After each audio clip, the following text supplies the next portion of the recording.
হাতে মাত্র আর কয়েকটা দিন। আগামী 19শে এপ্রিল জলপাইগুড়ি লোকসভা কেন্দ্রে প্রথম দফার নির্বাচনের আগে জলপাইগুড়ি লোকসভা কেন্দ্রের রাজগঞ্জ ব্লকের ডাবগ্রাম ফুলবাড়ি বিধানসভা কেন্দ্রে নির্বাচনী জনসভায় অংশ নিতে এদিন শিলিগুড়িতে আসছেন মমতা বন্দ্যোপাধ্যায়। আলিপুরদুয়ার ও কোচবিহারে জনসভার পর শনিবার রাজগঞ্জ ব্লকের জাবড়াভিটা মাঠে নির্বাচনী জনসভায় অংশ নেবেন তৃণমূল নেত্রী।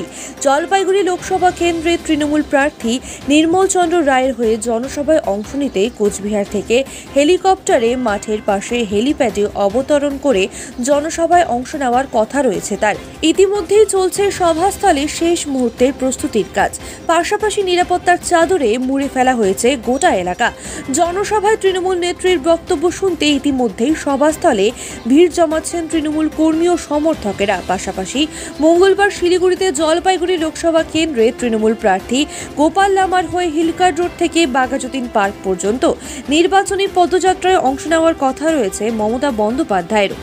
অন্যদিকে সকাল সকাল কর্মী ও সমর্থকদের নিয়ে ঢাকঢোল বাজিয়ে নির্বাচনী প্রচারে নেমেছেন জলপাইগুড়ি লোকসভা কেন্দ্রের বাম প্রার্থী দেবরাজ বর্মন। জলপাইগুড়ি লোকসভা কেন্দ্রের ডাবগ্রাম ফুলবাড়ি বিধানসভার অন্তর্গত এলাকায় নির্বাচনী প্রচারে বাম প্রার্থী। কার্যত বলাই বাহুল্য, শেষ মুহূর্তের প্রস্তুতিতে প্রত্যেক দলের প্রার্থীরাই নিজের এক চুল ছাড়তে নারাজ। সকলেই কোমর বেঁধে নেমেছেন ভোটের শেষ মুহূর্তের প্রচার সারতে।